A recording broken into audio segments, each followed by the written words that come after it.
maksiat pun dia tangguh. Dia tangguh terlebih dahulu. Dia tak jadi buat dulu bulan Ramadan, nanti dia buat postpone pada bulan lain. Itu juga menunjukkan rahmat yang ada pada bulan Ramadan. Baik, tuan-tuan, puan-puan yang dirahmati Allah Subhanahu wa taala sekalian. Antara perkara yang penting dalam bulan Syaban juga yang sering dibincangkan ialah nisfu Syaban. Nisfu Syaban.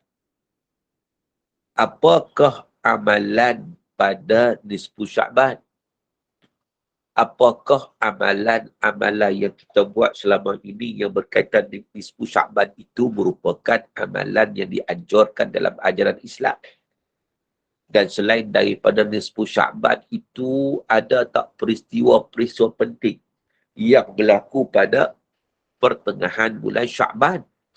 Nisfu Syaban. Ada tak? Yang ni mungkin kita akan bincang minggu depan kot. Sesuai dengan nisfu Syaban. Kan? Sesuai dengan nisfu Syaban, kita akan bincang pada minggu depan, insyaAllah. Minggu ni kita sebut secara umum terlebih dahulu tentang bulan Syaban. Kerana bulan Syaban ni antara keistimewaan bulan Syaban tidak menunjuk pada nisfu Syaban. Nisfu Syaban kita akan bincang khusus pada minggu depan, insyaAllah. Pro and kontra. Saya nak bincang soal ilmu lah, soal ilmiah. Sebab kita tahu banyak perbahasan tentang nisfu Syaban ni. Jadi kita bincang dalam konteks ilmu. Pro and kontra. Apa dia nanti tunggu kita akan bincang minggu depan. Cuma bulan Syaban ni, antara keistimewaan bulan Syaban juga, banyak juga ayat-ayat Al-Quran yang diturunkan pada bulan Syaban.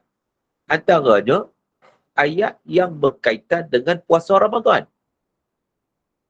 Yang disebut oleh Allah dalam surah Al-Baqarah ayat 183, 184 atau 185, iaitu Allah Ta'ala sebut, Ya ayyuhalladzina amanu, kutiba alaikumus siyam kama kutiba alal ladzina min qablikum la'allakum tattaqun. Wahai orang beriman, difardukan kepada kamu puasa sebagaimana difardukan kepada umat-umat terdahulu, la'allakum tattaqun, moga-moga kamu bertakwa. Ayat ni tak cerita lagi puasa bila. Allah Ta'ala sebut wajib puasa aja. Ayat seterusnya 184 sebut ayyaman ma'dudat. Puasa yang diwajibkan itu tak banyak hari pun. Bilangan hari tertentu sahaja. Tak sebut lagi bilangan hari tertentu bila. Ayat 185 baru sebut. Iaitu, bilangan hari tertentu itu merujuk kepada Syahrul Ramadan alladhi unzila fihi al-Quran. Merujuk kepada bulan Ramadan. Iaitu bulan yang diturunkan padanya Al-Quran. Jadi itu. Jadi sebenarnya tuan-tuan, ayat puasa ni turun bila? Turun bulan Syaban tahun kedua Hijrah. Turun bulan Syaban tahun kedua Hijrah. Dan bila turun ayat ini pada bulan Syaban tahun kedua Hijrah, maknanya tahun itu juga bermulanya pensyariatan puasa Ramadan. Maka dengan sebab itu, tuan-tuan yang dirahmati Allah, Nabi sempat puasa Ramadan sebanyak 9 kali sebelum Nabi wafat. Tahun 2 Hijrah start dan Nabi wafat pada tahun ke-11 Hijrah. Maknanya, Nabi sempat 9 kali lah bersama bulan Ramadan. Dan ke-9 kali Ramadan Nabi itu sangat-sangat luar biasa. Ada sunnah-sunnah Nabi yang Nabi tak pernah tinggal di sepanjang 9 kali Ramadan tu, 9 tu lah. Nabi cukup jaga, Nabi tak pernah tinggal. Tetapi kita jarang-jarang buat. Apakah? Nanti kita akan sambung. Nanti kita akan bincang insyaAllah pada seri akan datang. Sebab sekarang ni lagi 15 minit tu ada, kita nak buka sesi yang kedua. Sekarang 8.45. Kita sebut tadi, sesi kita ada 2. Yang pertama, sesi penerangan. Yang kedua, sesi soal jawab. Oleh demikian, sesi yang pertama, habislah. Banyak lagi dah bincang tu, tapi tak apalah, kita postpone minggu depan lah. Postpone minggu depan. Tentang Syaban terutamanya ni, tentang nisfu Syaban, peristiwa selain pada amalan nisfu Syaban tu, adakah yang bertepatan dengan syarak ataupun tidak, adakah nas-nas yang menyatakan tentang sedemikian. Selain itu, apa lagi amalan-amalan lain atau apa lagi peristiwa-peristiwa lain yang berkaitan dengan nisfu Sya'ban itu. Itu kita akan bincang pada minggu depan dengan izin Allah Subhanahu wa taala. Jadi untuk kali ini saya rasa sekadar itu untuk saya memberi laluan kepada anda untuk bertanya macam saya sebut tadi, persoalan tidak terikat dengan tajuk sahaja. Anda boleh bertanya apa-apa sahaja. Sama ada yang berkaitan dengan tajuk ataupun di luar tajuk. Jadi, sekarang ni kita masuk sesi Q&A. Wassallallahu ala Sayyidina Muhammadin wa ala alihi wa sahbihi wa baraka wa sallam. Dipersilakan. Ya, dipersilakan untuk bertanya soalan kepada Fadil Ustaz Suki. Silakan. Apa-apa saja soalan. Assalamualaikum Ustaz. Ustaz bukakan kamera. Kamera pula. Okey Ya, dah. silakan. Terus. Okay, teruskan. Saya nak tanya tentang puasa bulan Syakban ni. Kalau kita dah biasa puasa sunat kan, bolehkah kita puasa sampai akhir Syakban sebelum masuk Ramadan? Baik, terima kasih. Kalau Terima kasih. terima kasih kepada persoalan. Kalau kita memang sentiasa berpuasa sunat pada bulan Syakban, ya, memang kita boleh berpuasa sampai ke akhir. Kecuali pada hari Syak. Hari Syak ni maknanya kadang ada, kadang tidak. Bukan maknanya kadang-kadang orang silap faham. Orang ingat sehari sebelum Ramadan tu dipanggil Syak. Bukan. Hari Syak ni kalau ada 30 Syakban, baru dia hari Syak. Kalau tak ada 30 Syakban, contoh 29 Syakban je. Lepas 29 Syakban, 1 Ramadan. Maka tidak ada hari Syak. Tapi kalau ada 30 Syakban, maka 30 Syakban itulah namanya hari Syak. Jadi hari Syak ni hari larangan untuk kita berpuasa. Kecuali ada pengecualian pula. Bukan larangan secara total, tidak. Larangan untuk saja puasa sunat hari Syak memang tak boleh. Tetapi kalau orang nak puasa qada, masih boleh. Hari Syak. Masih boleh. Hari Syak 30 Syakban. Ataupun ada orang dia puasa macam puasa Nabi Daud. Puasa Nabi Daud ni apa? Yang Nabi kata sebaik-baik puasa Nabi Daud. Puasa sehari, buka sehari. Puasa sehari, buka sehari. Tiba-tiba hari 30 Syakban tu hari dia berpuasa. Daripada Selasa hari, puasa. Hari puasa 30 Syakban tu. Maka kata para ulama, dalam kes ini juga ia dibenarkan untuk berpuasa. Wallahu a'lam.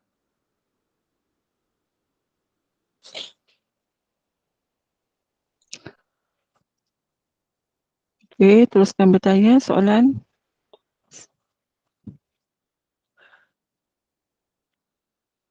Ada lagi siapa nak tanya? Silakan.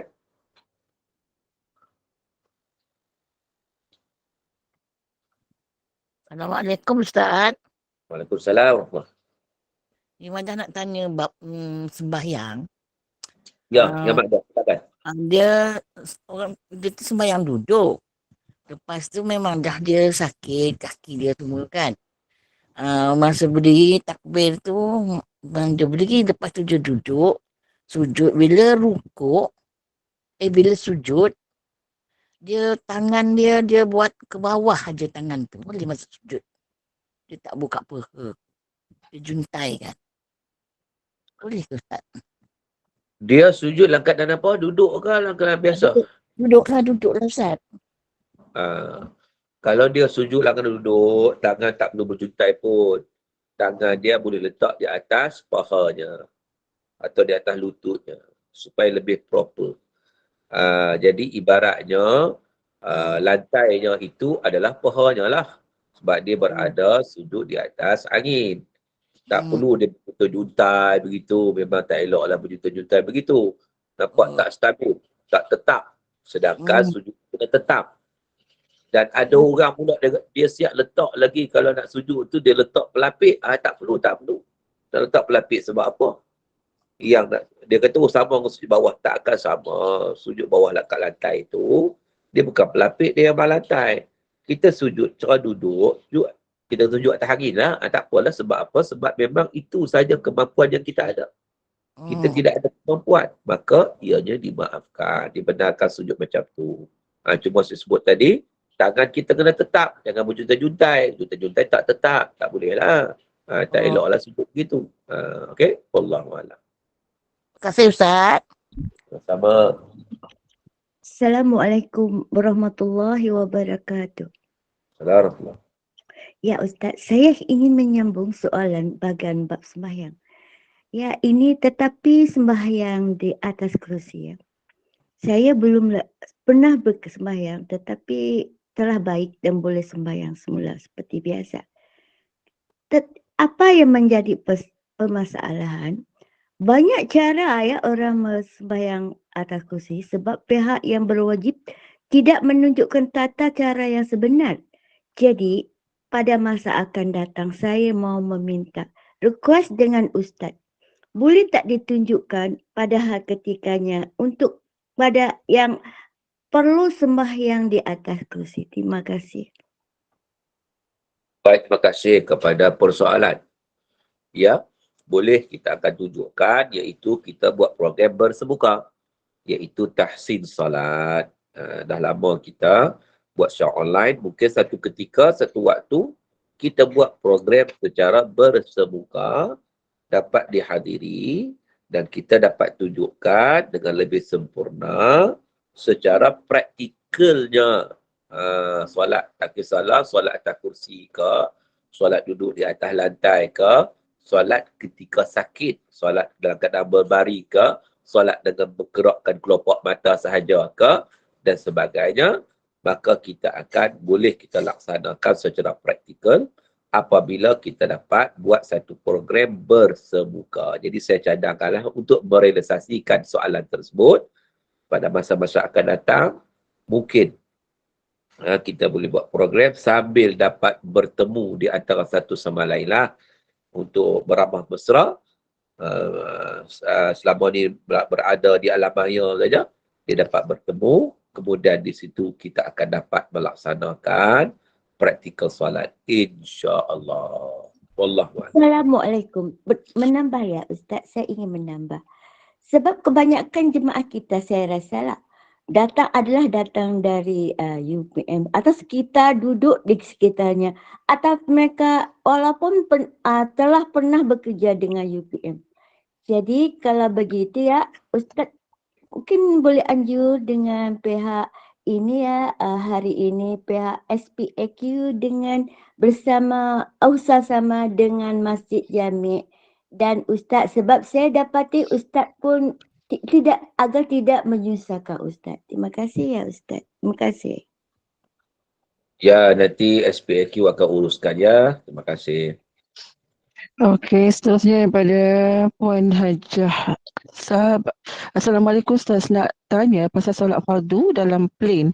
Syarat yang saya tahu solat mesti menghadap kiblat. Otherwise mesti diulang. Sekiranya solat menghadap kiblat tetapi solat duduk, mestikah diulang solat qada ini? Baik, terima kasih kepada persoalan. Orang yang solat atas kapal terbang, dilihat dia naik kapal terbang apa. Kalau dia naik Saudi Airlines sebagai contohnya, Saudi Airlines dia menyediakan surau di belakang. Semua Saudi Airlines memang ada surau. Dia buang berapa kursi di belakang tu, dijadikan tempat solat. Dia buat tirai lagi. Ada tirai. Boleh buat solat dengan secara privasi boleh. Dan boleh berjemaah lagi. Besarlah juga dia punya tempat tu, boleh berjemaah.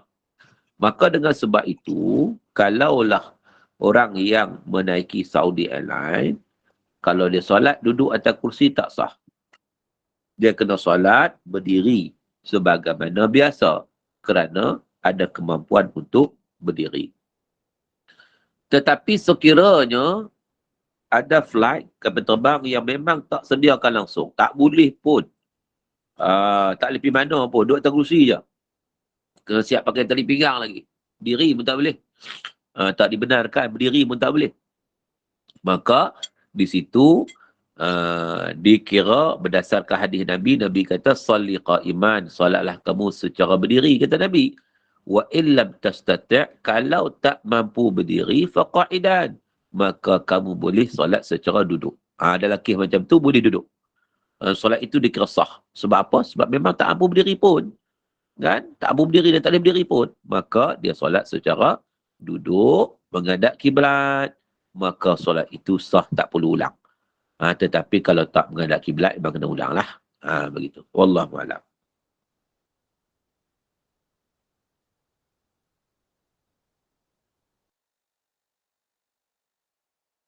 Okey, ada lagi soalan? Assalamualaikum Ustaz. Ya, Waalaikumsalam. Saya nak tanya untuk orang yang dah meninggal, kita katakan masa hidup dia adalah mungkin dia tertinggal puasa ni lah kan, puasa Ramadan. Kita boleh gantikan ataupun kita tak boleh pun sebenarnya, kita boleh gantikan dengan hadiah puasa sunat ke macam mana Ustaz? Baik. Bagi waris ataupun orang yang meninggal dunia, katakan bapa kita meninggal dunia, arwah, dia meninggal dalam keadaan ada 1 bulan dia tak puasa, dia sakit-sakit, dia tak puasa, dia terus meninggal lepas tu. Boleh tak kita ganti puasa untuknya? Jawapannya adalah boleh, berdasarkan kepada hadis Nabi. Nabi kata, sama anhu waliyuhu. Walinya, warisnya boleh berpuasa bagi pihaknya, iaitu kita niat qada ni untuk si arwah. Begitu, boleh. Ataupun kalaulah waris tak mampu nak puasa, hendaklah membayar fidyah di atas beberapa hari yang ditinggalkan oleh si mati. Itu ada 2 lah. Choice, ada choice. Sama ada dia nak puasa, ganti untuk arwah, ataupun dia nak bayar fidyah. Wallahualam. Okey, terima kasih Ustaz. Assalamualaikum. Ustaz, saya ingin bertanya lagi tentang untuk si mati juga ya, untuk kedua ibu bapa kita. Kalau ada, saya mendengar ada dinyatakan bahawa bacaan Al-Quran yang dihadiahkan pada si mati maupun selepas semati atau bila-bila itu tidak sampai. Yang sampai itu ada 3 saja, iaitu amal jariah, ilmu yang berterusan yang disampaikan oleh semati, dan 1 dari itu anak yang soleh ya. Adakah itu benar, atau kalau benar, apakah hadis-hadis yang menyokongnya? Baik, terima kasih. Yang pertama perlu dipahami dengan baik hadis Nabi kata, idza mata ibnu Adam, bila mati anak Adam, in qata'a amaluhu illa min 3, terputuslah amalannya kecuali 3 perkara, iaitu sedekah jariah, sedekah jariah, atau ilmu yuntafa'u bihi, atau ilmu yang dimanfaatkan dengannya, aw waladin salihin yad'u lahu, atau anak yang saleh yang mendoakan kepada kedua bapanya. Kita kena faham hadis itu. Hadis itu menceritakan amalan yang dilakukan oleh seseorang di atas dunia. Bila dia mati, dia tak boleh buat dah lah, habislah. Macam nak buat lagi, dia mati dah. Maka yang berterusan hanyalah hasil yang dia buat hari itu. Hasil sedekah jariah, hasil dia buat masa hidup. Jadi walaupun dia mati, hasil itu terus mengalir pada dia. Ilmu yang disampaikan, waktu dia hidup dia sampaikan. Jadi bila dia mati, ilmu tu akan berterus kepadanya, pahalanya. Anak yang soleh waktu hidup dia yang didik anak tu. Jadi bila anak tu doa, sampai pada dia. Itu bagi pihak diri dia. Amalan tu terputus. Tetapi ia tidak menghalang bagi pihak orang lain untuk menghadiahkan kepada dia. Ini 2 isu. Isu yang kedua, orang lain nak hadiah pada dia, boleh tak boleh? Orang lain. Sebab ada hadis yang mana ada seorang tanya dia nak buat haji untuk orang lain, untuk ibu bapa dan sebagainya. Nabi membenarkan. Nabi siap suruh lagi, beristighfarlah kamu, istaghfiru li akhikum. Beristighfar kamu, doa untuk sahabat kamu di alam barzah ni. Sebab dia ditanya, dia soal jawab di alam barzah. Maknanya untuk orang lain, macam kita ni yang tak kena mengena dengan amalan dia ni, kita nak bagi kat dia, kita nak sedekah kat dia, maka itu tidak ada masalah, tidak ada larangan pun. Cuma berkaitan dengan bacaan Al-Quran untuk dihadiahkan kepada si mati, itu sememangnya menjadi khilaf di kalangan ulama. Ada yang kata tak sampai, Tetapi jumhurul ulama, jumhur ni makna majoriti ulama daripada mazhab Syafi'i, mazhab Maliki, mazhab Hambali, mazhab Hanafi menyatakan sampai pahala baca Quran apabila dihadiahkan kepada si mati, kerana baca Quran termasuk dalam amal-amal soleh. Jadi apa-apa amal soleh yang kita buat dengan ikhlas dan kita niatkan kepada si mati, insya-Allah ianya akan sampai kepada si mati. Wallahu a'lam. Okey, kira ada satu lagi soalan saya daripada Rasini. Solat tahiyatul masjid boleh tak dilakukan dalam waktu haram, umpamanya selepas fardu asar dan sebelum fardu maghrib? Sekiranya ke masjid untuk solat berjemaah lah di masjid, dibuat solat tahiyatul masjid bila masuk masjid. Baik, terima kasih kepada persoalan. Solat tahiyatul masjid tidak ada waktu larangan kerana ia termasuk dalam keadaan solat sunat yang bersebab. Sebab masuk masjid, solat. Masuk masjid, solat. Jadi dia tidak terikat dengan waktu. Walaupun waktu larangan selepas asar, contohnya, dia masuk masjid lepas asar, maka dia boleh menunaikan solat tahiyatul masjid. Sebab solat itu dipanggil sebagai solat sunat bersebab. Sebab masuk masjid, dia solat. Maka dia tak terikat dengan waktu. Boleh ditunaikan pada bila-bila masa. Adapun solat yang tak boleh, yang terikat dengan waktu, contohnya solat hajat. Contohnya, solat hajat ni tak bolehlah buat lepas asar. Solat taubat contohnya, tak bolehlah buat waktu larangan. Solat tasbih contohnya, tak boleh buat waktu larangan. Dia kena pilih waktu yang dibenarkan. Adapun solat tahiyatul masjid, tidak ada masalah. Masuk masjid aja, tunaikan solat 2 rakaat dipanggil tahiyatul masjid. Wallahu a'lam. Daripada Ibu Lin, Assalamualaikum Ustaz, adakah amal-amal soleh yang disedekahkan pada arwah suami sampai kepada si mati? Terima kasih. Sebagaimana yang kita sebut tadi bahawa apa juga amalan saleh yang kita buat ikhlas kepada Allah Ta'ala, lalu kita niatkan untuk disampaikan kepada arwah, sama ada arwah suami ke, arwah ayah ke, arwah ibu ke, arwah jiran ke, arwah sahabat ke, pada sesiapa saja, maka insya-Allah ianya akan sampai kepada mereka berdasarkan kepada apa yang kita niatkan. Dia sama macam kita hidup juga. Waktu hidup, kalau kita bagi hadiah pada seseorang, sampai tak? Dapat tak? Dapat. Walau siapa pun dia, kita bagi hadiah kat dia, dapatlah. Begitu juga ketika dia mati, boleh juga disampaikan hadiah dalam bentuk pahala tadi. Tapi dengan syarat kita buat dengan ikhlas lah. Sebab yang ikhlas tu lah baru sampai, kalau tak ikhlas tak sampai. Wallahu a'lam. Okey, ini untuk soalan terakhir ya. Mbak Firda Adin dan angkat tangan. Ya. Assalamualaikum Ustaz. Ini adalah kemusykilan seorang anak sebab bapanya dan juga ibunya dia tak bersolat, tak puasa, tak juga pergi ke Mekah. Walaupun sebenarnya dengan alasan dia sakit, tetapi dalam sakitnya tu masih mampu bangunlah untuk kerja-kerja yang membuat macam beli barang sikit lah untuk makan, untuk masak kan. Jadi apa nasihat anak, sebab anak pernah bercakap pada bapaknya tapi bapak dan tak ada memberi respon, malah macam tak payah mengajar lah. Tapi apa nasihat sebab mereka ni amat dah tua lah kan, sebab dah sakit, dah tua. Tapi dia tak tahu apa tak cakap pada mak dan ayahnya. Baik, terima kasih. Solat adalah wajib walau dalam keadaan apa sekalipun. Sakit pun kena solat sebenarnya. Tapi dalam kes ni memang pak dia tak nak solat dah tu. Memang jenis orang yang tak solat. Sihat ke sakit ke, dia tak solat. Jadi sebagai anak ni, apakah batasan yang dia boleh buat? Dia tak boleh nak flying kick pada pak dia, tak boleh pak dia. Jadi yang dia boleh adalah 2 perkara sahaja. Yang pertama, memberi teguran yang baik, nasihat elok-elok, sembang elok-elok. Walaupun kadang-kadang pak kata, aku lebih tahu aku makan garam lebih dulu daripada kamu. Maka dengan sebab itu, aku lebih dulu kena darah tinggi. Contohnya. Jadi maknanya, dia ego bapak ni tak terima. Tak apa. Kita biasa manusia macam tu, yang susah nak terima. Tapi kita sampaikan dengan elok, satu. Yang kedua, kita berdoa banyak-banyak. Moga-moga Allah buka pintu hidayah kepada bapaknya. Sebab innaka la tahdi man ahbabta walakin Allah yahdi man yasha.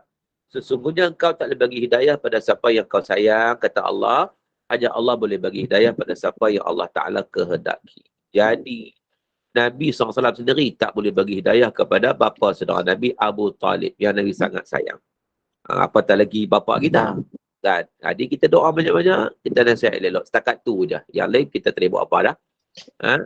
Jadi bergantung pada dia lah. Dia nak pada hidayah Allah ataupun tidak. Wallahualam. Ustaz, satu lagi Okey. kalau dia pergi Mekah kan, kalau dia anak dia pergi Mekah buat umrah ke, dia sebab dia orang masih hidup, tak boleh ke kita buat untuk mereka macam buat umrah untuk apa, ada satu term yang kita akan boleh gantikan untuk bapa kita. Tak boleh. Sebab selagi dia belum meninggal tak boleh bukan? Lagi mana dia hidup, dia ada kemampuan untuk pergi, maka kita tak boleh buat badal haji atau badal umrah kepada dia. Dia kena pergi sendiri, kena ada kesedaran untuk pergi sendiri. Begitu. Baik. Kira-kira itulah soalan yang terakhir Ustaz ya. Alhamdulillah, jazakallah khair. Al-Fadhil Ustaz Profesor Mahdi Dr. Muhammad Suki atas perkongsian ilmunya, dan terima kasih. Dan yang cukup jelas, ambillah peluang ini untuk kita membiasakan diri dengan memperbagaikan amalan, terutama ibadah puasa sunat, supaya ini tidak menjadi keberatan apabila tibanya pada bulan Ramadan yang akan datang. Dan semoga ini memberi sedikit semangatlah, memberi kefahaman dan manfaat buat kita semua.